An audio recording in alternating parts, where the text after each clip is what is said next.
Hi అండి. నేను మీ మాధవిని. మన ఇంటికి ఎవరైనా బంధువులు వస్తున్నారంటే ఒక 4, 5 రకాల కూరలు చేస్తూ ఉంటాం కదా ఇంట్లో. అలా సింపుల్‌గా చేసుకునే విధంగా నేను ఈరోజు మీకు 6 రకాల కూరల్ని చేసి చూపిస్తానండి. వీటిలో మీకు నచ్చినవి ఇంట్లో ట్రై చేసి చూడండి. 6 రకాలు చాలా బావుంటాయి టేస్ట్. ఫస్ట్ రెసిపీగా టమాటా రోటి పచ్చడి చేసి చూపిస్తాను. ఈ టమాటా పచ్చిమిర్చి పచ్చడి కోసం ముందుగా పాన్ వేడి చేసుకొని దీంట్లో 2 టీ స్పూన్ల ధనియాలు, 1 టీ స్పూన్ జీలకర్ర, పావు టీ స్పూన్ మెంతులు, హాఫ్ టీ స్పూన్ ఆవాలు వేసుకొని ఫ్లేమ్ని లో ఫ్లేమ్లో పెట్టి వీటిలన్నింటినీ మాడకుండా దోరగా వేయించండి. ఇప్పుడు ఇవన్నీ ఇలా వేగిన తర్వాత వీటిలన్నింటినీ తీసి ఏదైనా బౌల్లోకి తీసుకొని పక్కన పెట్టుకోండి. ఇప్పుడు మళ్ళీ ఇదే ప్యాన్ని స్టవ్ పైన పెట్టుకొని దీంట్లో 1 టేబుల్ స్పూన్ దాకా ఆయిల్ వేసుకొని ఈ ఆయిల్లో 12 లేదా 15 దాకా పచ్చిమిర్చిని అలా తుంచుకొని వేసుకోండి. దీంట్లోనే ఒక రెమ్మ కరివేపాకు కూడా వేసి ఫస్ట్ పచ్చిమిర్చిని లైట్గా వేయించండి. పచ్చిమిర్చి అనేవి ఇలా తుంచి వేసుకోవడం వల్ల పేలకుండా ఉంటాయండి, అందుకని ఇలా తుంచి వేయండి. ఇప్పుడు కరివేపాకు ఈ విధంగా వేగాలి. కరివేపాకు వేగలేదు అంటే పచ్చివాసన అలానే ఉంటుంది కాబట్టి కరివేపాకుని బాగా వేయించండి. కరివేపాకు వేగిన తర్వాత దీంట్లో ఒక 4 టమాటాలని ఇలా ముక్కలుగా కట్ చేసి వేయండి. ఒక టమాటాని 4 భాగాలుగా వచ్చేటట్లు కట్ చేసి వేసుకోండి. దీంట్లోనే కొద్దిగా చింతపండు, 1 టీ స్పూన్ ఉప్పు సరిపోకపోతే చూసుకొని మళ్ళీ వేసుకోవచ్చు. పావు టీ స్పూన్ పసుపు వేసుకొని మొత్తం బాగా కలపండి. టమాటాలు ఇలా బాగా పండిన టమాటాలు తీసుకోండి, పచ్చడి టేస్ట్ బాగుంటుంది. ఇలా ఒకసారి కలుపుకున్న తర్వాత ఇప్పుడు ఈ ప్యాన్కి మూత పెట్టేసి ఫ్లేమ్ని లో ఫ్లేమ్లో పెట్టి బాగా మగ్గనివ్వండి. టమాటా ముక్కలు అనేవి మెత్తగా మగ్గిపోయేంత వరకు మగ్గించండి. మధ్య మధ్యలో మూత తీసి కలుపుతూ ఉండండి. ఇప్పుడు ఒక 10 నిమిషాలు లో ఫ్లేమ్లోనే మగ్గించేస్తే మీకు ఈ విధంగా టమాటా ముక్కలు బాగా మగ్గిపోయి ఉంటాయి. ఇలా మగ్గిన తర్వాత స్టవ్ ఆఫ్ చేసి వీటిని కొద్దిగా చల్లారనివ్వండి. అవి చల్లారేలోపు రోట్లో మనం ముందుగా వేయించి పెట్టుకున్న ధనియాలు, జీలకర్ర వీటిలన్నింటినీ వేసి మెత్తగా దంచుకోవాలి. ఒకవేళ మీ దగ్గర రోలు లేనట్లయితే మిక్సీ జార్లో వేసుకొని మెత్తగా గ్రైండ్ చేసుకోండి. ఈ విధంగా మెత్తగా దంచుకోవాలండి. ఇలా మెత్తటి పౌడర్ లాగా దంచుకున్న తర్వాత ఇప్పుడు దీంట్లో మనం ముందుగా వేయించుకున్న ఈ పచ్చిమిర్చి వరకే వేసుకోండి. టమాటా పేస్ట్ తీసి పక్కన పెట్టుకొని పచ్చిమిర్చి వరకు వేసుకోండి. దీంట్లోనే చింతపండును కూడా సపరేట్ చేసి వేసుకొని మొత్తం కలిపి మెత్తగా దంచుకోండి. మీరు ఒకవేళ మిక్సీ జార్లో వేసుకోవాలన్నా కానీ సేమ్ ప్రాసెస్లో గ్రైండ్ చేసుకోండి, సరిపోతుంది.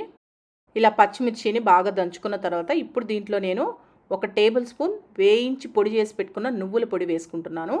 నువ్వుల పొడి వేయడం వల్ల పచ్చడి టేస్ట్ చాలా బాగుంటుంది. ఒకవేళ మీ దగ్గర నువ్వుల పొడి లేనట్లయితే 1 టేబుల్ స్పూన్ నువ్వుల్ని ధనియాలు వేయించుకున్నాం కదా ఫస్ట్లో, అవి వేయించుకునేటప్పుడు వాటితో పాటు వేయించుకొని దంచుకుంటే సరిపోతుంది. నేను నువ్వుల పొడి ఇంట్లో చేసి పెట్టుకుంటాను కాబట్టి నువ్వుల పొడి డైరెక్ట్గా వేసుకున్నాను. ఈ పొడి కూడా వేసి బాగా నూరండి. ఇప్పుడు ఈ నువ్వుల పొడి కూడా వేసి దంచిన తర్వాత లాస్ట్గా ఈ టమాటా పేస్ట్ మొత్తాన్ని వేసుకొని దంచుకోవాలి. మీరు ఇలా పచ్చడి దంచుకునేటప్పుడు టేస్ట్ చూసుకొని ఆ పులుపుకు తగ్గ కారం సరిపోలేదు అనిపించింది అనుకోండి, అంటే పచ్చిమిర్చి సరిపోలేదు కారం అనుకుంటే కొద్దిగా కారం వేసుకొనైనా దంచుకోవచ్చు, బాగానే ఉంటుందండి. కొంచెం కారం వేసుకున్నా కానీ ఇలా దంచుకునేటప్పుడే వెల్లుల్లి రెమ్మల్ని ఒక 5-6 వెల్లుల్లి రెమ్మలు వేసి దంచండి. ఇలా పచ్చి వెల్లుల్లి వేసి దంచడం వల్ల ఫ్లేవరు టేస్ట్ చాలా బాగుంటుంది పచ్చడికి. ఇలా పచ్చడి మొత్తాన్ని దంచుకున్న తర్వాత లాస్ట్గా మీడియం సైజు ఒక ఉల్లిపాయని ఇలా ముక్కలుగా కట్ చేసి వేసి ఉల్లిపాయ ముక్కల్ని కచ్చా పచ్చగా దంచండి. మరి మెత్తటి పేస్ట్ లాగా చేయొద్దండి, టేస్ట్ బాగుండదు. రోటి పచ్చళ్ళు ఎప్పుడు కచ్చా పచ్చగా ఉంటేనే బాగుంటుంది. ఉల్లిపాయ ముక్కలు మనం అన్నంలో తినేటప్పుడు పంటి కింద తగులుతూ చాలా బాగుంటాయి ఈ విధంగా నూరుకుంటే. ఉల్లిపాయ కచ్చా పచ్చగా నలిగిందండి, ఇలా నలిగితే సరిపోతుంది. ఇలా నూరుకున్న పచ్చడిని ఏదైనా గిన్నెలోకి తీసుకోండి. అంతే అండి, ఇలా నూరుకున్న పచ్చిమిర్చి టమాటా పచ్చడిని ఏదైనా గిన్నెలోకి తీసుకోండి. దీనికి మళ్ళీ పోపు ఇంకేం అవసరం లేదు. డైరెక్ట్గా ఇదే విధంగా వేడిగా అన్నం వండుకొని అన్నంలో వేసుకొని కొద్దిగా నెయ్యి వేసుకొని తిని చూడండి, అమృతం అంతే, అంత బాగుంటుంది టేస్ట్. మన చిన్నతనంలో అయితే అమ్మ పచ్చడి నూరితే రోట్లో కొద్దిగా పచ్చడి మిగులుతుంది కదా, ఆ పచ్చడిలో కొద్దిగా నెయ్యి అన్నము వేసి కలిపి ముద్దలుగా చేసి పెట్టేవాళ్ళు, గుర్తుందా అండి? అవన్నీ స్వీట్ మెమరీస్. ఇప్పుడు పిల్లలకి చాలా వరకు తెలియడం లేదండి. ఒక్కసారి మీ పిల్లలకు కూడా ఇలా చేసి పెట్టండి. రెండో రెసిపీగా సొరకాయ పాలుపోసి చేసిన కూర. ఈ సొరకాయ కూర కోసం ముందుగా నేను సొరకాయని ఇలా తొక్క తీసేసుకుంటున్నాను. నేను ఇక్కడ తీసుకున్న సొరకాయ వచ్చేసి ఒక 400 గ్రాముల దాకా ఉందండి. కొద్దిగా లేతగా ఉన్న సొరకాయ తీసుకోండి, తొందరగా మగ్గిపోతుంది, టేస్ట్ బాగుంటుంది. ఇలా సొరకాయ మొత్తానికి తొక్కను తీసిన తర్వాత నేను ఇక్కడ చూపించినట్లు చిన్న చిన్న ముక్కలుగా కట్ చేసుకోండి. మరీ పెద్ద ముక్కలుగా వద్దండి, కాస్త చిన్న ముక్కలే కట్ చేసుకోండి. మీకు గుజ్జు కూరలాగా వస్తుంది, రైస్లో కలుపుకొని తినడానికి కానీ చపాతీలోకి కానీ చాలా బాగుంటుంది. అలాగే తొందరగా కూడా ముక్కలు అనేవి ఉడికిపోతాయి, అందుకని చిన్న చిన్న ముక్కలు కట్ చేసుకోండి. చూసారా, నేను ఇక్కడ చూపించినట్లు సొరకాయ మొత్తాన్ని ఇలా చిన్న చిన్న ముక్కలుగా కట్ చేసుకొని పక్కన పెట్టుకోండి. ఇప్పుడు బాండిల్లో 3 టేబుల్ స్పూన్ల దాకా ఆయిల్ వేసుకొని ఈ ఆయిల్ని కాగనివ్వండి. ఆయిల్ అనేది కాగిన తర్వాత 1 టేబుల్ స్పూన్ పోపు దినుసులు వేసుకొని ఆవాలు చిటపట్లాడిన దాకా వేయించుకోండి. నేను ఇక్కడ ఆవాలు, జీలకర్ర, శనగపప్పు, మినపప్పు అన్నీ కలిపి తీసుకున్నాను. ఆవాలు వేగిన తర్వాత దీంట్లో మీడియం సైజు 2 ఉల్లిపాయలని ఇలా మీకు ఎంత వీలైతే అంత సన్నగా కట్ చేసి వేసుకొని ఉల్లిపాయ ముక్కలు అనేవి కాస్త మెత్తబడేంత వరకు వేయించండి. ఇలా వేయించుకునేటప్పుడే దీంట్లోనే 1 టీ స్పూన్ ఉప్పు, 1/2 టీ స్పూన్ పసుపు కూడా వేసుకొని వేయించుకోండి. ఉప్పు సరిపోకపోతే చూసుకొని మళ్ళీ వేసుకోవచ్చు. ఉల్లిపాయ ముక్కలు మరీ ఎక్కువ వేగాల్సిన అవసరం లేదండి. కాస్త మెత్తబడేంత వరకు అంటే 1-2 నిమిషాలు అలా వేయించుకోండి సరిపోతుంది. ఇప్పుడు ఉల్లిపాయ ముక్కలు కొద్దిగా వేగిన తర్వాత దీంట్లో 1 రెమ్మ కరివేపాకు కూడా వేసుకొని వేయించుకోండి. ఇప్పుడు కరివేపాకు కూడా లైట్గా వేగిన తర్వాత దీంట్లో మనం ముందుగా కట్ చేసి పెట్టుకున్న సొరకాయ ముక్కలన్నింటినీ వేసుకొని మొత్తం బాగా కలిసేటట్టు ఒకసారి కలుపుకోండి. కలుపుకున్న తర్వాత ఫ్లేమ్ని లో ఫ్లేమ్లో పెట్టి మూత పెట్టి మగ్గనివ్వండి. నీళ్ళు ఏం పోయొద్దండి, సొరకాయ లేతగానే ఉంది కాబట్టి తొందరగా మగ్గిపోతుంది మనకి. మధ్య మధ్యలో ఇలా మూత తీసి ఒకసారి కలిపి మళ్ళీ మూత పెడుతూ మగ్గించండి. ఈ సొరకాయ ముక్కలు ఇలా మగ్గుతూ ఉంటాయి. ఈలోపు పచ్చికారం చేసుకుందాం. ఈ పచ్చికారం చేసుకోవడానికి ఇలా ఒక మిక్సీ జార్ తీసుకొని దీంట్లో 10 లేదా 12 దాకా పచ్చిమిర్చిని నేను ఇక్కడ చూపించినట్లు తుంచుకొని వేసుకోండి. అలాగే పచ్చిమిర్చిని మీరు ఎంత కారం తినగలరో చూసుకొని వేసుకోండి. దీంట్లో మళ్ళీ మనం కారం కానీ ఎండుమిర్చి కానీ వేయము, మొత్తం పచ్చిమిర్చితోనే చేసుకుంటాం కాబట్టి మీరు తినే కారానికి తగ్గట్టు వేసుకోవాలి. దీంట్లోనే 5 లేదా 6 దాకా వెల్లుల్లి రెమ్మలు, 1 టీ స్పూన్ జీలకర్ర, కొద్దిగా కొత్తిమీర వేసుకొని వీటిలన్నింటినీ కలిపి మరి మెత్తటి పేస్ట్ లాగా కాకుండా కోర్సుగా గ్రైండ్ చేసుకోండి. అంటే కచ్చా పచ్చాగా వచ్చేటట్లు గ్రైండ్ చేసుకోవాలి. ఒకవేళ మీరు మిక్సీ జార్లో వద్దనుకుంటే రోట్లో అయినా దంచుకోవచ్చు. నేను ఇక్కడ చూపించినట్లు కచ్చా పచ్చాగా గ్రైండ్ చేసుకొని పక్కన పెట్టుకోండి. ఈలోపు మనకు సొరకాయ ముక్కలు కూడా బాగా మెత్తగా మగ్గిపోయినాయి చూడండి. ఇలా మగ్గిన తర్వాత ఇప్పుడు దీంట్లో మనం ముందుగా గ్రైండ్ చేసుకున్న పచ్చికారం మొత్తం వేసుకొని ఫ్లేమ్ని లో ఫ్లేమ్లోనే ఉంచి మాడకుండా బాగా వేగనివ్వండి. పచ్చికారం అనేది సరిగా వేగలేదు అంటే టేస్ట్ పచ్చి పచ్చిగా అదొక విధంగా ఉంటుందండి. అందుకని బాగా వేయించాలి. ఇలా వేయించుకునేటప్పుడే ఉప్పు చూసుకొని ఉప్పు సరిపోలేదు అనిపిస్తే ఇలా కొద్దిగా ఉప్పు వేసుకొని వేయించుకోండి. దీనికి ఉప్పు ఎక్కువ పట్టదండి, చూసుకొని వేసుకోండి. ఇప్పుడు చూడండి పచ్చికారం బాగా వేగింది, లైట్గా కలర్ చేంజ్ అవుతుంది బాగా వేగింది అంటే. ఇలా వేగిన తర్వాత ఇప్పుడు దీంట్లో పాలు పోసుకోవాలి. నేను ఇక్కడ 1.5 కప్పు దాకా పాలు పోస్తున్నాను. చిక్కటి పాలు పోసుకోండి, టేస్ట్ చాలా బాగుంటుంది. అలాగే ఈ పాల పైన కొద్దిగా మేగడు ఉంది, ఆ మేగడతో సహా వేసుకున్నాను. ఇలా పాలు మొత్తం పోసుకున్న తర్వాత ఫ్లేమ్ని మటుకు లో ఫ్లేమ్లోనే ఉంచి మధ్య మధ్యలో ఇలా కలుపుతూ బాగా ఉడకనివ్వండి. మళ్ళీ మూత పెట్టొద్దు, మూత పెట్టారు అంటే పాలు ఒక్కొక్కసారి విరిగిపోతాయండి. మూత పెట్టకుండానే ఉడికించుకోవాలి. ఫ్లేమ్ని మటుకు లో ఫ్లేమ్లోనే పెట్టాలి, లేకపోతే పాలు విరిగిపోతాయి. ఈ పాలన్నీ ఇంకిపోయి చిక్కటి ముద్దకూరలాగా వస్తుంది మీకు. అలా వచ్చిందాకా ఉడికించుకోండి. ఇప్పుడు చూడండి 4-5 నిమిషాలు సిమ్లోనే పెట్టి ఉడికించేస్తే మీకు ఈ విధంగా ఉడుకుతుంది. చూడండి ఎంత బాగా వచ్చిందో. మీకు ఇంకాస్త పల్చగా కావాలి కూర, ఇంత ముద్దగా వద్దు అనుకుంటే కొద్దిగా పల్చగా ఉన్నప్పుడే స్టవ్ ఆఫ్ చేసుకోండి. నాకైతే ఇలా ముద్దగా ఉంటే రైస్లో కలుపుకోవడానికి, చపాతీలో తినడానికి బాగుంటుంది కాబట్టి నేను ఈ విధంగా చేసుకున్నాను. మీకు కావాలంటే లాస్ట్గా కొద్దిగా కొత్తిమీరను కూడా చల్లుకోవచ్చు. నేను కొత్తిమీర కూడా ఏం వేయలేదు. పిల్లలు కూడా కమ్మగా కడుపు నిండా తింటారండి, అంత రుచిగా ఉంటుంది. ఎటువంటి మసాలాలు ఏమీ లేకుండా సింపుల్గా కమ్మగా చేసుకోవచ్చు. ట్రై చేసి చూడండి. ఇప్పుడు 3వ రెసిపీగా వంకాయతోటి గుజ్జు కూర చేసి చూపిస్తాను. ఈ వంకాయ గుజ్జు కూర కోసం నేను 1/2 కేజీ వంకాయలు తీసుకున్నానండి. నేను ఈ కలర్లో ఉన్న వంకాయలు తీసుకున్నాను కదా, మీరు ఈ కూరని ఏ కలర్లో ఉన్న వంకాయలతో అయినా చేసుకోవచ్చు. అలాగే కాస్త చిన్నగా ఉన్నవి 2 ఉల్లిపాయలు తీసుకున్నాను. మీడియం సైజ్ అయితే 1 తీసుకోండి సరిపోతుంది. అలాగే 2 టమాటాలు కూడా తీసుకోండి. ఇప్పుడు వీటిలన్నింటినీ నీట్గా కడిగి ముక్కలుగా కట్ చేసి పెట్టుకోండి. వంకాయలను అయితే ఇలా పొడవు ముక్కలుగా సన్నగా కట్ చేసుకొని ఉప్పు నీటిలో వేసి పెట్టుకోండి. ఇలా ఉప్పు నీటిలో వేయడం వల్ల ముక్క రంగు మారకుండా ఉంటుంది. ఇప్పుడు ప్యాన్లోకి 1 టేబుల్ స్పూన్ దాకా ఆయిల్ వేసుకొని ఈ ఆయిల్లో ఒక 2 చిటికెళ్ళు ఇంగువ వేసుకోండి. ఇంగువ ఫ్లేవర్ చాలా బాగుంటుంది. ఇంగువ అనేది కొద్దిగా వేగినట్లు అనిపించిన తర్వాత మనం ముందుగా కట్ చేసి పెట్టుకున్న వంకాయ ముక్కల్ని వేసుకోండి. ఈ వంకాయ ముక్కలు కూడా వేసిన తర్వాత దీంట్లోనే మనం ముందుగా కట్ చేసుకున్న ఉల్లిపాయ ముక్కలు, అలాగే 1/2 టీ స్పూన్ పసుపు, 1 టీ స్పూన్ ఉప్పు కూడా వేసి ఫ్లేమ్ని లో టు మీడియంలో పెట్టి ఒక 3-4 నిమిషాలు వేయించుకోండి. వంకాయ ముక్కలు కొద్దిగా ఆయిల్లో వేగితే బాగుంటుంది. నేను ఇక్కడ లేత వంకాయలు తీసుకున్నానండి, తొందరగా మగ్గిపోతాయి లేత వంకాయలు అయితే. అలాగే రుచి కూడా చాలా బాగుంటుంది లేత వంకాయలతో చేసుకుంటే. ఇప్పుడు చూడండి వంకాయ ముక్కలు వేగిపోయాయి. ఉల్లిపాయ ముక్కలు కూడా వేగాయి కదా, ఇలా వేగితే సరిపోతుంది. మరీ మెత్తగా వేగాల్సిన అవసరం లేదు. ఇలా కొద్దిగా ఆయిల్లో వేయించుకున్న తర్వాత ఇప్పుడు మనం ముందుగా కట్ చేసుకున్న టమాటా ముక్కలు కూడా వేసి ఒకసారి బాగా కలిపి మూత పెట్టండి. మూత పెట్టి సిమ్లో పెట్టి బాగా మగ్గనివ్వండి. టమాటా ముక్కలు అన్నీ మెత్తగా మగ్గిపోవాలి. అలా వచ్చేంత వరకు మగ్గించుకోండి. ఇప్పుడు చూడండి, మూత తీసి చూపిస్తున్నాను. టమాటా ముక్కలు మెత్తగా మగ్గిపోయాయి కదా, మధ్య మధ్యలో కలుపుతూ ఉండండి, అడుగంటకుండా చక్కగా మగ్గుతాయి. ఇలా మగ్గిన తర్వాత స్టవ్ ఆఫ్ చేసేసి వీటిలన్నింటినీ కొద్దిగా చల్లారనివ్వండి.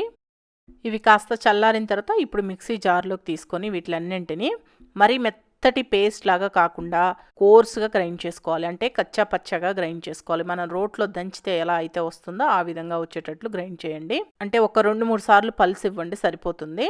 మరీ ఎక్కువ పల్స్ ఇచ్చేసారంటే మెత్తగా పేస్ట్ లాగా అయిపోతుంది. ఈ విధంగా కచ్చా పచ్చగా ఉంటేనే టేస్ట్ బాగుంటుంది. ఈ విధంగా గ్రైండ్ చేసుకొని పక్కన పెట్టుకోండి. ఇప్పుడు ప్యాన్లోకి 3 టేబుల్ స్పూన్ల దాకా ఆయిల్ వేసుకోండి. ఈ కూరకి కొంచెం ఆయిల్ పడుతుంది. మీకు అంత ఆయిల్ వద్దనుకుంటే తగ్గించి వేసుకోండి. ఈ ఆయిల్ కాగిన తర్వాత ఒక 2 చిటికెళ్ళు మెంతులు వేసి ఈ మెంతుల్ని ఎర్రగా వేగనివ్వండి. మెంతులు బాగా ఎర్రగా వేగితేనే ఆ ఫ్లేవరు టేస్ట్ చాలా బాగుంటుంది. మెంతులు సరిగా వేగలేదంటే లైట్గా చేదు వచ్చేస్తుంది మీకు. అందుకని బాగా ఎర్రగా వేయించండి. మెంతులు ఇలా ఎర్రగా వేగిన తర్వాత ఇప్పుడు దీంట్లో పోపు దినుసులు వేసుకొని వేయించుకోండి. ఆవాలు, జీలకర్ర, శనగపప్పు, మినపప్పు అన్నీ కలిపి వేశాను.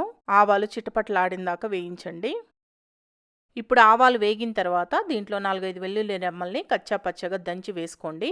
అలాగే 2 లేదా 3 ఎండుమిరపకాయలను తుంచి వేయండి.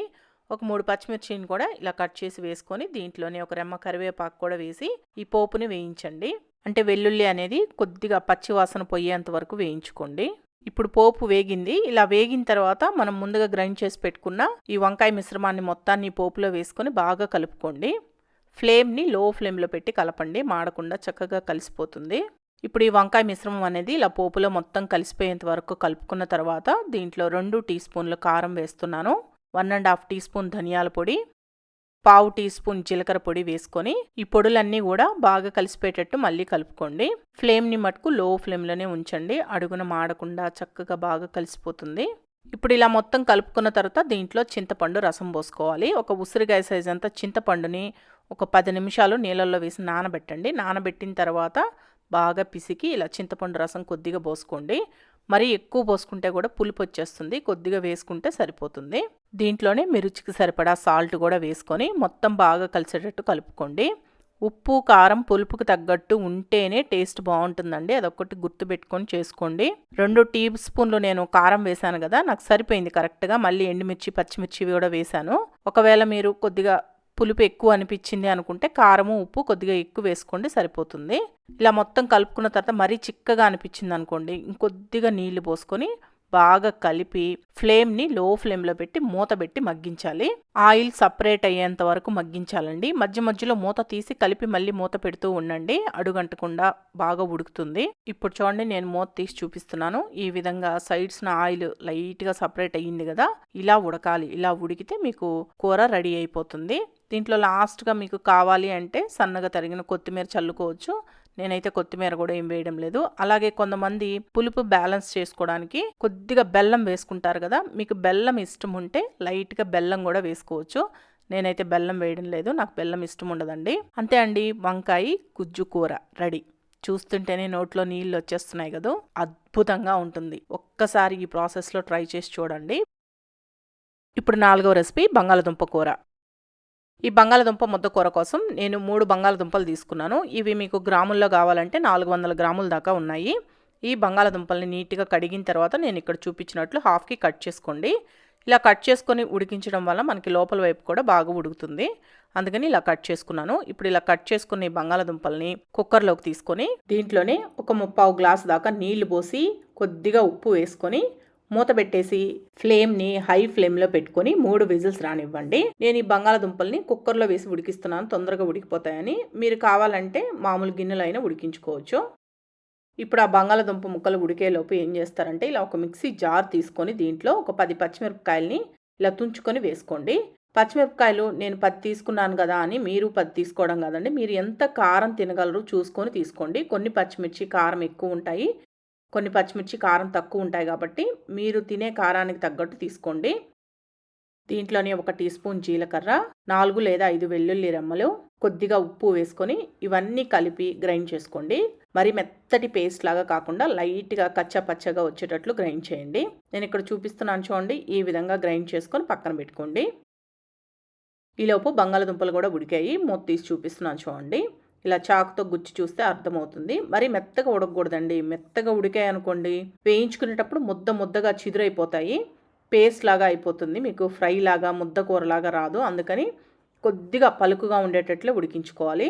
ఇలా ఉడికిన బంగాళదుంపల్ని నేను ఇక్కడ చూపించినట్లు తొక్క తీసేసేయండి. అన్నిటికీ నీళ్లు పారబోసి నీట్గా తొక్క తీసిన తర్వాత ఇలా ముక్కలుగా కట్ చేసుకోండి.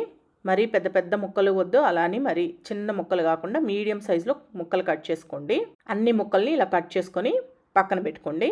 ఇప్పుడు బాండిల్ వేడి చేసుకొని దీంట్లో ఒక 2 టేబుల్ స్పూన్ల దాకా ఆయిల్ వేసి, ఈ ఆయిల్ కాగిన తర్వాత 1 టేబుల్ స్పూన్ పోపు దినుసులు వేసుకోండి. ఆవాలు, జీలకర్ర, శనగపప్పు, మినపప్పు అన్నీ కలిపి తీసుకున్నాను నేను. ఆవాలు చిటపట్లాడిన దాకా వేయించి దీంట్లో ఒక 4-5 పచ్చిమిరపకాయలని ఇలా పొడవుగా కట్ చేసి వేయండి. అలాగే 2 మీడియం సైజు ఉల్లిపాయల్ని ఇలా పొడవుగా సన్నగా కట్ చేసి వేసుకొని వేయించుకోవాలి. ఉల్లిపాయలు కొద్దిగా ఎక్కువ వేసుకుంటే బాగుంటుందండి. మీకు ఇన్ని ఉల్లిపాయలు వద్దనుకుంటే తగ్గించి వేసుకోండి. అంటే మీడియం సైజు ఒక ఉల్లిపాయ వేసుకున్నా సరిపోతుంది. నేనైతే 2 తీసుకున్నాను. ఉల్లిపాయ ముక్కలు మరీ ఎక్కువ వేగాల్సిన అవసరం లేదు. ఒక 2 నిమిషాలు ఫ్లేమ్ని మీడియం ఫ్లేమ్లో పెట్టి వేయించండి, సరిపోతుంది. ఇవి వేయించుకునేటప్పుడే దీంట్లోనే ఒక 2 రెమ్మల దాకా కరివేపాకు కూడా వేసుకొని వేయించుకోండి. ఈ ఉల్లిపాయ ముక్కలు ఇలా ఒక 2 నిమిషాలు వేయించుకున్న తర్వాత ఇప్పుడు మనం ముందుగా కట్ చేసి పెట్టుకున్న బంగాళదుంప ముక్కలన్నింటినీ వేసుకొని దీంట్లోనే ఒక 1/2 టీ స్పూన్ దాకా పసుపు కూడా వేసి ఫ్లేమ్ని లో ఫ్లేమ్లో పెట్టి 1 లేదా 2 నిమిషాలు వేయించండి. కొద్దిగా ఈ ఆయిల్లో బంగాళదుంప ముక్కలు కూడా వేగుతాయి. ఇప్పుడు బంగాళదుంప ముక్కలు అనేవి ఒక 2 నిమిషాలు వేగిన తర్వాత దీంట్లో మనం ముందుగా గ్రైండ్ చేసి పెట్టుకున్న ఈ పచ్చిమిర్చి పేస్ట్ మొత్తాన్ని వేసుకొని ఫ్లేమ్ని లో ఫ్లేమ్లోనే ఉంచి పచ్చిమిర్చి పేస్ట్ అనేది పచ్చి వాసన పోయేంత వరకు వేయించండి. నేను ఇక్కడ పచ్చిమిర్చి పేస్ట్లో వెల్లుల్లి వేసుకున్నాను కదా, మీకు వెల్లుల్లి వద్దు అనుకుంటే అల్లం వెల్లుల్లి పేస్ట్ అయినా వేసుకొని ఉల్లిపాయల్లో వేయించుకున్నా కానీ బాగానే ఉంటుంది. ఇలా వేయించుకునేటప్పుడే దీంట్లోనే నేను 1 టీ స్పూన్ ధనియాల పొడి వేసి వేయిస్తున్నానండి. వేయించి పొడి చేసి పెట్టుకున్న ధనియాల పొడి వేసాను. టేస్ట్ బాగుంటుంది ధనియాల పొడి వేసుకుంటే. ఒకవేళ మీకు ధనియాల పొడి వద్దు అనుకుంటే ధనియాల పొడి వరకు స్కిప్ చేసి మిగతా అవన్నీ వేసుకొని వేయించుకోండి. ఇలా వేయించుకునేటప్పుడు మీకు ఉప్పు సరిపోలేదు అనిపిస్తే ఒకసారి టేస్ట్ చూసుకొని ఉప్పు వేసుకొని కలుపుకోండి. ఎక్కడ పచ్చి వాసన అనేది లేకుండా బాగా కలుపుతూ వేయించుకోవాలి. బాగా కలపమన్నాను కదా అని మరి ఎక్కువసేపు కలిపేశారనుకోండి ముద్దగా అయిపోతుంది. నేను ఇక్కడ చూపించినట్లు గరిటెని కింద నుంచి పైకి, పైనుంచి కిందికి అంటూ కలపండి. మరి ఎక్కువ ముద్దగా కాకుండా చక్కగా వేగుతుంది. ఇప్పుడు చూడండి, లో ఫ్లేమ్లోనే ఒక 5 నిమిషాలు వేయించేసుకుంటే మీకు ఈ విధంగా వేగుతుంది. బాగా వేగింది, కలర్ కూడా చేంజ్ అయ్యించండి. ఇలా వేగాలి. లాస్ట్గా కొత్తిమీర కావాలన్నా సన్నగా కట్ చేసి వేసుకున్నా కానీ బాగానే ఉంటుంది. నేనైతే కొత్తిమీర కూడా ఏం వేయడం లేదు. ఇలా చేసుకున్న ఈ ముద్దకూరని వేడిగా అన్నం పెట్టుకుని అన్నంలో వేసుకొని తినండి. భలే ఉంటుంది టేస్ట్. సింపుల్గా చేసుకోవచ్చు, చాలా రుచిగా చేసుకోవచ్చు కదా. ఒక్కసారి మీరు కూడా ఇంట్లో ట్రై చేసి చూడండి.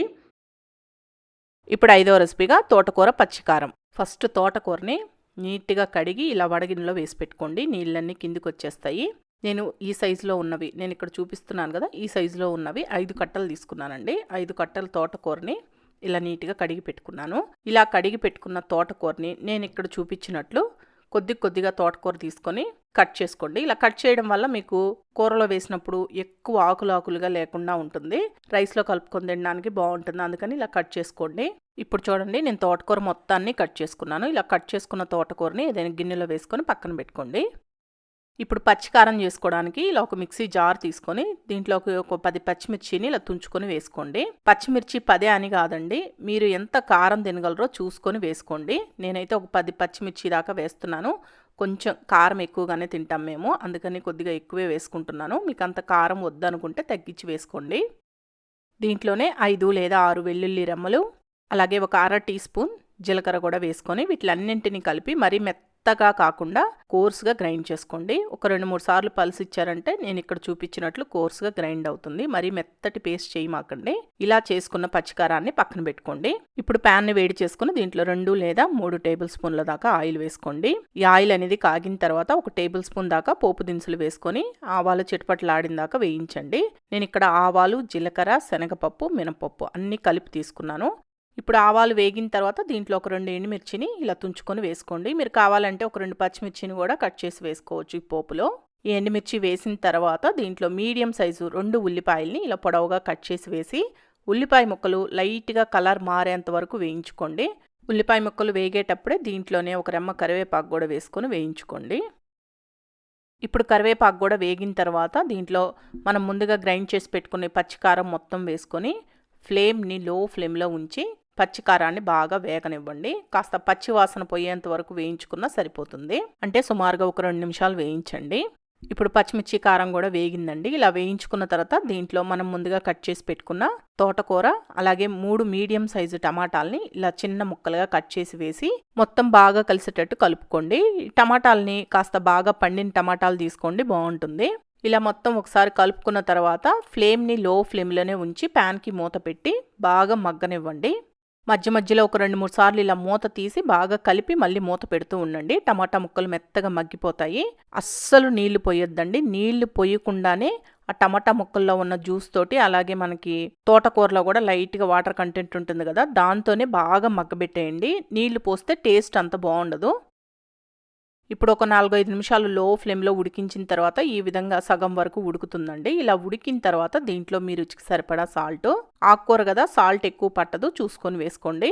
అలాగే ఒక 1/4 టీ స్పూన్ పసుపు కూడా వేసుకొని మొత్తం బాగా కలుపుకొని మళ్ళీ మూత పెట్టేసి కొద్దిగా మీకు ఆయిల్ సపరేట్ అవుతుంది అలా వచ్చిందాకా ఉడికించండి. మీరు ఒకటి గమనించండి, నేను ఇక్కడ అస్సలు నీళ్లు వేయలేదు, ఆయిల్లోనే బాగా మగ్గబెట్టేశాను. ఆ విధంగా చేసుకుంటే చాలా బాగుంటుంది. ఇప్పుడు చూడండి మూత తీసి చూపిస్తున్నాను. నాకు సుమారుగా ఒక 15 నిమిషాలన్నా పట్టిందండి ఇది ఉడకడానికి. లో ఫ్లేమ్లోనే ఉడికించాను. ఈ విధంగా కొద్దిగా ఆయిల్ సపరేట్ అవుతుంది. ఇలా వచ్చిన తర్వాత దీంట్లో నేను 1 టీ స్పూన్ ధనియాల పొడి వేసుకుంటున్నాను. ఈ ధనియాల పొడి మీ ఆప్షనల్, మీకు ఇష్టం ఉంటే వేసుకోండి, వేసుకోకపోయినా పర్వాలేదు. ధనియాల పొడి కూడా వేసుకొని మొత్తం బాగా కలుపుకోవాలి. 1 నిమిషం పాటు వేయించండి, ఆ పచ్చి వాసన పోతుంది. వేగిన తర్వాత స్టవ్ ఆఫ్ చేసేసి సర్వ్ చేసుకుంటే సరిపోతుంది. దీంట్లో మీకు కావాలంటే లాస్ట్గా కొత్తిమీరని కొద్దిగా సన్నగా కట్ చేసి అయినా వేసుకోవచ్చు. అంతే అండి, కూర రెడీ అయిపోయింది. ఈ కూరను మీరు వేడి వేడి అన్నంలో వేసుకొని దీనికి మంచి కాంబినేషన్ కావాలి అంటే ఒక ఆమ్లెట్ వేసుకొని తినండి, ఎక్సలెంట్గా ఉంటుంది. ఇప్పుడు లాస్ట్ రెసిపీ క్యాలీఫ్లవర్ వేపుడు. నేను ఇక్కడ మీడియం సైజులో ఉన్నది ఒక క్యాలీఫ్లవర్ తీసుకున్నానండి. మీకు గ్రాముల్లో కావాలంటే సుమారుగా 350 గ్రాముల నుంచి 400 గ్రాముల దాకా ఉంటుంది ఇది. ఈ క్యాలీఫ్లవర్ని నేను ఇక్కడ చూపించినట్లు ఫస్ట్ తుంచుకొని ముక్కలుగా కట్ చేసుకోండి. మరీ పెద్ద పెద్ద ముక్కలు వద్దు, అలా అని మరీ చిన్న ముక్కలు కాకుండా కాస్త మీడియంగా ఉండేటట్లు కట్ చేసుకోండి. క్యాలీఫ్లవర్ మొత్తాన్ని ఇలా ముక్కలుగా కట్ చేసుకొని పక్కన పెట్టుకోండి. ఇప్పుడు ఒక గిన్నెలో 1 లీటరు లేదా 1.5 లీటర్ దాకా నీళ్లు తీసుకొని ఈ నీళ్ళని బాగా మరగనివ్వండి. నీళ్లు మరిగిన తర్వాత దీంట్లో 1.5 టీ స్పూన్ ఉప్పు, 1/2 టీ స్పూన్ పసుపు వేసుకొని మనం ముందుగా కట్ చేసి పెట్టుకున్న ఈ క్యాలీఫ్లవర్ ముక్కలన్నింటినీ ఈ వేడి నీళ్ళల్లో వేసి ఒక 10 నిమిషాలు అలా వదిలేయండి. ఇలా వేడి నీళ్ళల్లో క్యాలీఫ్లవర్ వేసి ఒక 10 నిమిషాలు ఉంచడం వల్ల క్యాలీఫ్లవర్ నీట్గా క్లీన్ అయిపోతుంది. అందుకని ఒక 10 నిమిషాలు అలా వదిలేయండి. మళ్ళీ ఉడకబెట్టాలేమో అనుకున్నారు, వేడి నీళ్ళల్లో వేయండి, సరిపోతుంది, ఉడకబెట్టద్దు. ఇప్పుడు ఒక 10 నిమిషాల తర్వాత ఈ ముక్కలన్నింటినీ వేడి నీళ్ళల్లో నుంచి తీసి ఏదైనా బౌల్లో వేసుకొని పక్కన పెట్టుకోండి. ఇప్పుడు ప్యాన్లోకి 2 లేదా 3 టేబుల్ స్పూన్ల దాకా ఆయిల్ వేసుకొని ఈ ఆయిల్ కాస్త కాగిన తర్వాత మనం ముందుగా వేడి నీళ్ళలో వేసి పెట్టుకున్న ఈ క్యాలీఫ్లవర్ ముక్కలన్నింటినీ వేసుకొని ఫ్లేమ్ని మీడియం ఫ్లేమ్లో పెట్టి వేయించండి. మరీ ఎక్కువసేపు కలపకుండా మధ్య మధ్యలో కలుపుతూ వేయించండి. ఎక్కువ కలిపేశారనుకోండి మరి చిన్న చిన్న ముక్కలుగా విడిపోతాయి. ఆల్రెడీ మనకు వేడి నీళ్ళల్లో ఉన్నాయి కాబట్టి కొద్దిగా ఉడుకుంటాయి. అందుకని మరి ఎక్కువసేపు కలపొద్దు, మధ్య మధ్యలో కలుపుతూ నిదానంగా వేయించుకోండి. ఇవి వేగడానికి కాస్త టైం పడుతుంది, ఒక 6-7 నిమిషాలన్నా టైం పడుతుంది. ఈలోపు ఈ వేపుల్లోకి కారప్పొడిని చేసుకుందాం. ఈ కారప్పొడి చేసుకోవడానికి ఇలా మిక్సీ జార్ తీసుకొని దీంట్లో 1.5 టీ స్పూన్ దాకా కారం వేసుకుంటున్నాను. దీంట్లోనే 1/2 టీ స్పూన్ జీలకర్ర, 1 టీ స్పూన్ ధనియాలు, 6 లేదా 7 వెల్లుల్లి రెమ్మలు, 2 టేబుల్ స్పూన్ల దాకా నువ్వులు వేసుకోండి. నువ్వులు పచ్చివేవండి, వేయించినవి కాదు. నేను అన్నీ పచ్చివే వేసుకున్నాను. మళ్ళీ ఆయిల్లో వేసినప్పుడు మనకి లైట్గా ఈ పొడి అనేది వేగుతుంది, అందుకని అన్నీ పచ్చివే వేశాను. నేను ఇక్కడ చూపించినట్లు గ్రైండ్ చేసుకోండి. అలాగే నేను ఇక్కడ నువ్వులు వేశాను కదా, ఈ నువ్వులు వద్దు మీకు అనుకుంటే నువ్వుల ప్లేస్లో కొద్దిగా ఎండు కొబ్బరినైనా వేసుకోవచ్చు. ఈ విధంగా గ్రైండ్ చేసుకొని పక్కన పెట్టుకోండి. ఇప్పుడు ఈ ముక్కలు కూడా కాస్త వేగాయండి. కొద్దిగా కలర్ మారేంత వరకు వేగితే సరిపోతుంది. లేదు ఇంకా మీకు ఎర్రగా బాగా వేగాలి అనుకున్నా వేయించుకోవచ్చు. నేనైతే ఇలా వేగిన తర్వాత వీటిని తీసి పక్కన పెట్టేస్తున్నాను. ఆయిల్లో నుంచి తీసి పక్కన పెట్టుకోండి. ఇప్పుడు ఆయిల్ మిగిలింది కదా, ఇదే ఆయిల్లో పోపు దినుసులు వేసుకొని వేయించుకోండి. ఆవాలు, జీలకర్ర, శనగపప్పు, మినపప్పు అన్నీ కలిపి తీసుకున్నాను. ఆవాలు చిటపట్లాడేంత వరకు వేగిన తర్వాత దీంట్లో ఉల్లిపాయ ముక్కలు, పచ్చిమిర్చి ముక్కలు వేసుకొని వేయించుకోవాలి. నేను ఇక్కడ 2 పచ్చిమిర్చి తీసుకున్నాను. మీడియం సైజు ఒక ఉల్లిపాయని ఇలా ముక్కలుగా కట్ చేసి వేసి వేయిస్తున్నాను. ఉల్లిపాయ ముక్కలు జస్ట్ లైట్గా మెత్తబడేంత వరకు వేయించండి, సరిపోతుంది. ఇప్పుడు ఉల్లిపాయ ముక్కలు ఇలా కాస్త మెత్తబడేంత వరకు వేగిన తర్వాత దీంట్లో ఒక రెమ్మ కరివేపాకు వేసుకొని వేయించుకోండి. ఇప్పుడు కరివేపాకు కూడా వేగిన తర్వాత దీంట్లో మనం ముందుగా వేయించి పెట్టుకున్న క్యాలీఫ్లవర్ ముక్కలన్నింటినీ వేసుకొని దీంట్లోనే ఒక పావు టీ స్పూన్ పసుపు, మీ రుచికి సరిపడా సాల్ట్ కూడా వేసుకొని మరొక 2 నిమిషాలు లో ఫ్లేమ్లో పెట్టి వేయించండి. ఉల్లిపాయ ముక్కలు కొద్దిగా ఎర్రగా వచ్చేంత వరకు వేయించుకోండి. ఈ ఉల్లిపాయ ముక్కలతో పాటు క్యాలీఫ్లవర్ ముక్కలు కూడా వేగి టేస్ట్ బాగుంటుంది. ఇప్పుడు చూడండి, ఉల్లిపాయ ముక్కలు లైట్గా కలర్ చేంజ్ అయ్యాయి కదా.